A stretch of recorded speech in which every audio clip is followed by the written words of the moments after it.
Service public sur France Inter, le business de la sécurité nous vole-t-il en compagnie de la sociologue Renée Zoberman, de Nadia Aziane, juriste chargée de mission à la Fédération nationale de familles rurales, de Jean-Marc Granier de l'Institut national de la consommation et de la commissaire Brigitte Julien. Bonjour Lénora Krief. Bonjour Guillaume. Tout à l'heure, il était question de ces villages jadis où tout le monde surveillait tout le monde. Eh bien, dans le quartier où vous êtes allé, un quartier qui se trouve non loin de Paris et qui se trouve aujourd'hui en France, on trouve également des organisations comparables.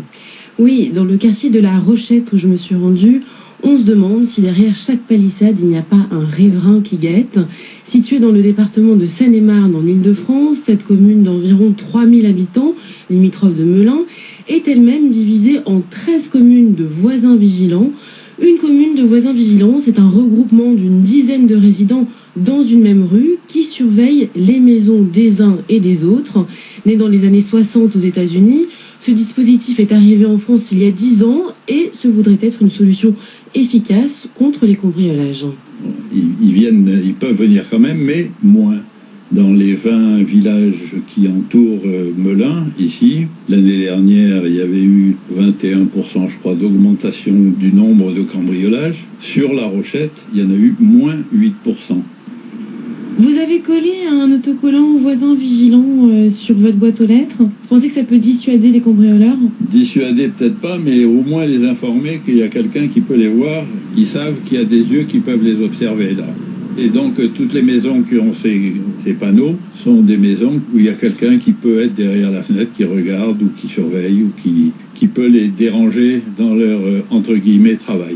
Qu'est-ce qui pourrait vous sembler par exemple assez inhabituel? Un caillou comme celui-ci, posé sur une boîte aux lettres, c'est un repère pour les cambrioleurs. Ils se disent, si l'habitant l'enlève en rentrant chez lui, le lendemain le cambrioleur il va dire tiens, il y a quelqu'un qui me l'a enlevé. Donc c'est un repère pour savoir s'il y a quelqu'un dans la maison, si le courrier est ramassé, et il peut savoir si la maison, les personnes sont en vacances ou pas. Il y a les cailloux, mais il y a aussi les signes à la craie par terre qui sont répertoriés sur le site des voisins vigilants. 3 petits ronds, ça veut dire c'est une maison où il y a beaucoup d'argent, par exemple. Comment on se prévient? C'est très simple. Je vais sur le site des voisins vigilants. Vous avez plusieurs types d'alertes. Soit c'est cambriolage, personnes suspectes, dégradation, enfin il y en a une dizaine comme ça. Donc on renseigne le type d'incident qu'on a vu et on prévient toute la communauté. D'être sur le trottoir, hein. Et vous m'avez fait signe, je me suis arrêtée. Non, c'est France Inter qui vient voir ce que c'est que les voisins vigilants. Je me demandais quel lien vous entretenez justement avec les voisins vigilants en tant que policière. Donc on a de bonnes relations avec M. Milan. Le référent. Voilà, donc le référent voisin vigilant, donc il nous tient au courant quand il y a des cambriolages. Donc nous on accentue nos patrouilles et puis du coup on reste en contact. Et apparemment ça a l'air de porter ses fruits, donc je les encourage à continuer.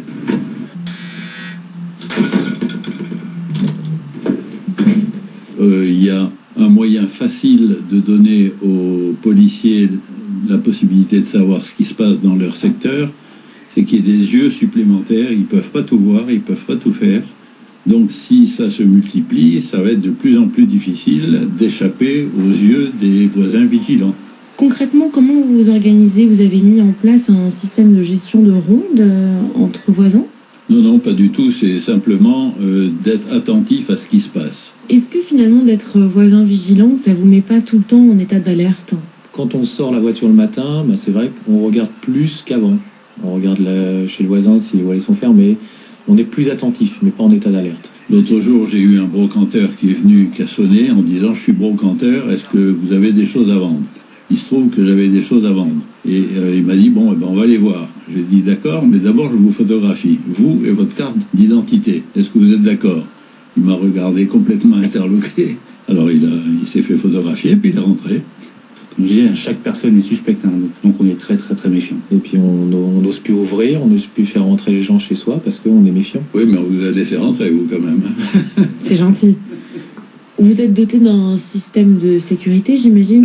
J'ai un système qui filme les gens s'ils viennent chez moi, et même s'ils voient la caméra et qu'ils la prennent, l'image est déjà stockée quelque part sur un ordinateur dans le monde, donc de toute façon on les retrouvera.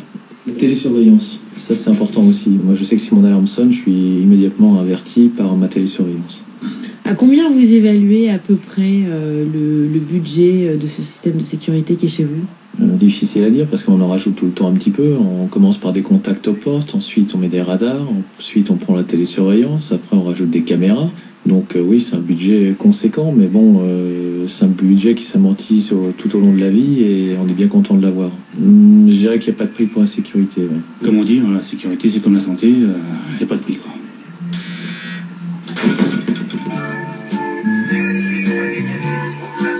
Service public, 01 45 24 7000 ou sur franceinter.fr. Merci Lénora Krief. Effectivement, a-t-on envie de vivre parmi des voisins vigilants? Madame la commissaire, qu'est-ce que vous en pensez, vous, de cette initiative? C'est une initiative qui ne date pas d'hier, puisque ce sont les anglo-saxons qui l'ont inventée. Ça s'appelle le Neighborhood Watch. Ça existe partout dans les pays anglo-saxons. Ça a été formalisé en 2011 par une circulaire du ministre de l'Intérieur. Des contrats ou des conventions sont passées entre les préfectures et les mairies qui souhaitent le faire. Mais ça veut dire que vous les encouragez? Je dis vous, la police les encourage? Oui, on encourage à mettre en place un dispositif avec un réseau. C'est un peu dangereux, c'est-à-dire qu'on est quand même... Vous savez, la sécurité, c'est l'affaire de tout le monde. Les faits constatés de cambriolage, la police ne peut pas être partout tous les 2 mètres, mettre un policier. Donc je crois que tout le monde peut participer à cette coproduction de sécurité et d'être attentif à ce qui se passe. Surtout si les effectifs continuent à baisser. Quand on est attentif à ce qui se passe dans son voisin, chez son voisin, dans sa rue, ça peut être important. Nadia Ziane, qu'est-ce que vous en pensez? Vous êtes juriste, chargée de mission à la Fédération nationale de familles rurales. Alors moi, je vous confirme que je traite beaucoup de dossiers en ce moment de personnes qui se font cambrioler et qui ont les plus grandes peines à se faire rembourser de la part de leurs assureurs. Et c'est vrai qu'on sous-estime le préjudice de la douleur qu'ils subissent, mais aussi le préjudice matériel. Et quand j'entends ces initiatives, oui, j'y suis forcément favorable. Maintenant, quand je vois les dossiers, à certains moments, effectivement, c'est une fenêtre oubliée au premier étage parce qu'on se dit que le vol par escalade n'existe pas. Dans les dossiers que je traite, il y en a beaucoup. Ensuite, ce qu'il faut regarder quand on ferme la porte en sortant de chez soi, il ne faut pas fermer qu'un point de serrure, il faut vraiment fermer toutes les serrures. Pourquoi ? D'une part parce que ça prendra plus de temps pour pénétrer, mais surtout parce que votre assureur va le vérifier. Il va regarder combien de points de serrure vous aviez et si vous les avez effectivement fermés. Donc les initiatives, juste pour terminer là-dessus, il faut qu'elles soient personnelles aussi. Fermez vos portes, ne laissez pas d'outils. Le tournevis, par exemple, quand on a un petit jardin, le petit abri de jardin avec toute la panoplie pour pouvoir ouvrir facilement la porte.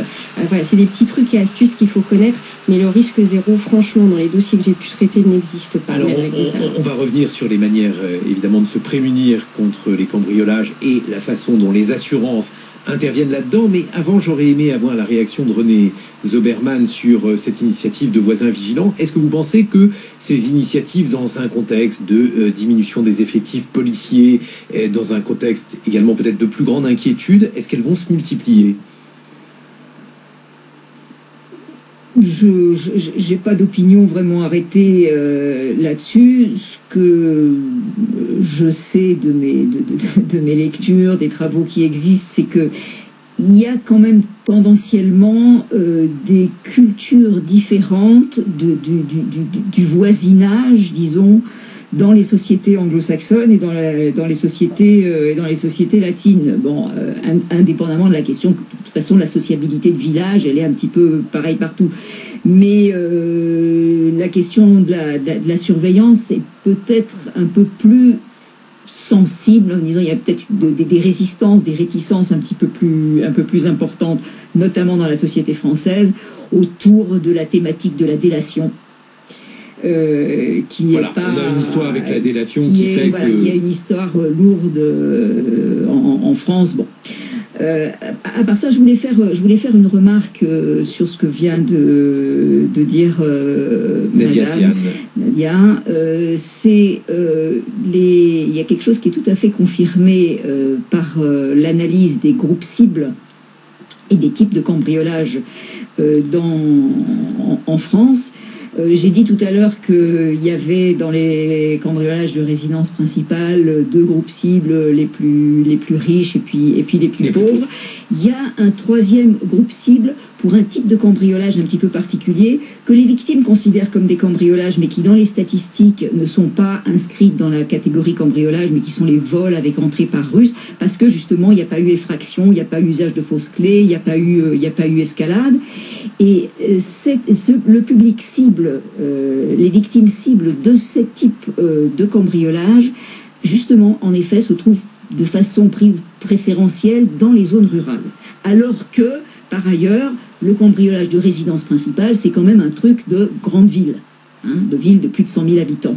Et ça, c'est un type qui se trouve plutôt dans les zones rurales. On écoute les Tindersticks